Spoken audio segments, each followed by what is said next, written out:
Maganda mga bossing, sa naghahanap dyan ng 7-seater, automatic transmission, baka ubra to sa inyo mga boss, oh. Kines, Toyota Fortuner mga bossing, no? Yan, automatic transmission, naka-upgrade, 2D audio system, leather, 2012 model mga bossing, na gasoline engine. Okay, so ito mga bossing, mababang presyo lang binibigay ito sa atin. Kulay gray yung ating unit, G-variant po yan, no? So sa mga interesado, ito na. Largahan na natin to mga bossing. Okay, so dito muna tayo sa front area mga boss. So 2012 model, G-variant automatic transmission, makina na ito, 2.7 liters na gasoline engine. And ang price nila dito mga bossing, 660. Pero sa atin mga boss, binibigay ito sa halaga 600,000 mga boss. Makinis naman ang unit, presentable. And sa 600,000 mga bossing, kasama pa yung transfer of ownership. So ito mga bossing, yung istorya na ito is trade-in lang to sa ating 2018 na Toyota Prado na gasoline engine din mga boss, no? Yan, kaya sa mga interesado dito, ito na mga bossing. Coding na ito is Wednesday, naka-projector yung kanyang headlight and ang ganda ng kulay mga bossing. Then sa side naman is naka R18 yung kanyang mags, no? Double check natin kung R18 nya or R17 lang pala mga bossing, R17. Pero gulong na ito, 90% red light lahat mga boss, no? Then may signal light sa kanyang side mirror, may roof rail, naka-chrome yung kanyang door handle. Then ito presentable yung kanyang step board. Yan, then naka-rain visor na rin na Fortuner. Hazard lang natin mga boss. Yan. Okay, then dito tayo, door panel. Yan, presentable rin yung kanyang door panel. Nagana lahat ng power window. Yan mga boss. Okay, then dito sa front area, ganun din. Yan, same time sa power fold side mirror mga bossing. Yan, so maayos na maayos. Okay, then sa power adjust, check na rin natin mga bossing. Open muna natin. Yan mga boss. So okay, goods. Then dito rin sa kabilang side. Yan mga bossing. Then mileage nito is 90,798. So maayos din yung leather ng steering wheel, leather ng ating upuan mga boss. Yan, talagang as in presentable. Then dito sa ating monitor mga bossing, so naka Android na to mga bossing, Android Auto, mayroon na rin siyang YouTube, Chrome, yan, kompleto na mga bossing. And check natin kung may reverse parking camera na rin siya. Then ceiling niyan, kulay beige, kakulay ng ating leather mga boss. As in presentable ito mga bossing, ha? Okay, then second row, ito po. Yung leather niya sa sidings, maayos pa rin. Window, maayos. Okay, then good for 7-seater. Yan. Okay, so ito. Then sa likuran naman tayo. Sa taillight, ito may issue ng konti yan mga bossing, you know. Okay, possible nagkaroon siya ng awang, pero ano naman, napaka minor. Sa taas naman klarado, dito lang sa kabilang side lang. May basa sa loob mga boss, no? Dito naman sa kabilang side, so wala.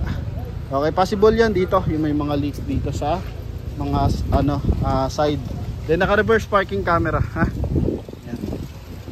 Ito mga boss, dito dumadaan ng tubig, parang sa Subaru ganyan nangyayari. Okay, then ito mga bossing, so good for 7-seater yung ating unit. Yan, so nagtatambol siya sa gilid para at least mailoload tayo. Yan, pwede siya maging 5-seater. Yan, di lang natin siya mahata kasi isa yung ating kamay. Yan, naglalak kasi siya. So, try natin hatakin dito sa kabilang side. Yan mga boss. Okay, good. So yung isa, ito naman, dito naman natin tukod. Ipupush mo kasi to mga bossing para maangat mo yon. So push natin ang bahagya. Yun, so mas madali. Okay, so good for 7-seater. Aircon vent hanggang likuran na to.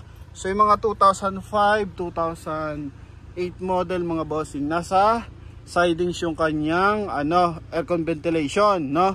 Yan, pero dito sa 2012 mga bossing, nasa ceiling na. Okay, napakalinis ng loob mga boss.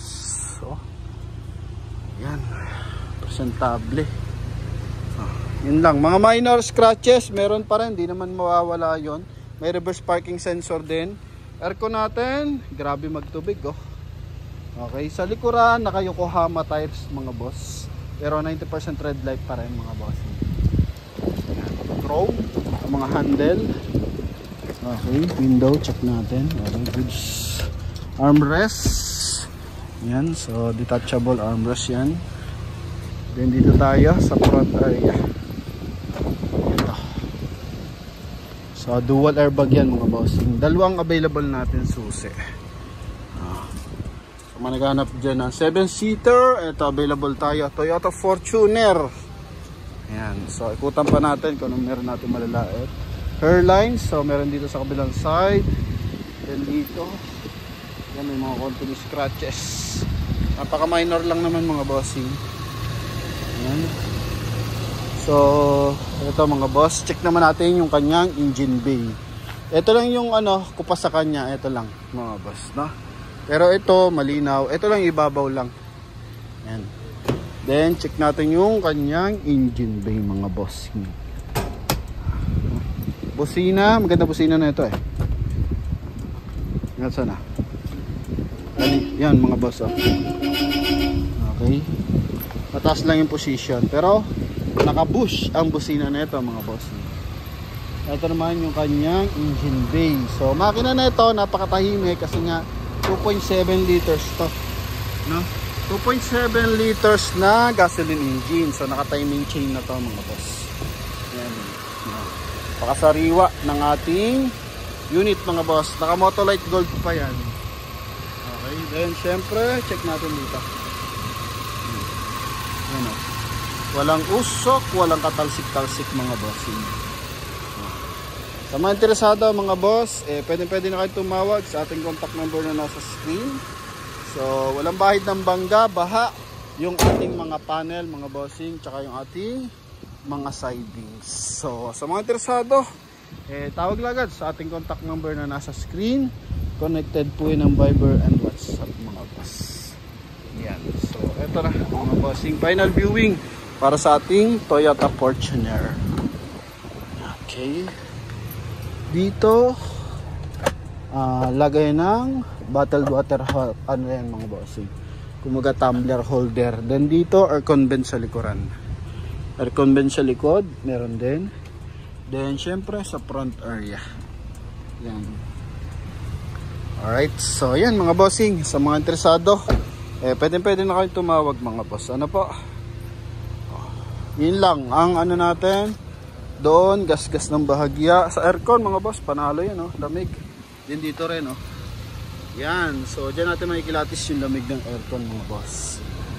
Okay, so sa mga headlight tsaka pag light, malilinaw naman lahat. Kompleto yung front grille, wala namang basag mga boss, no?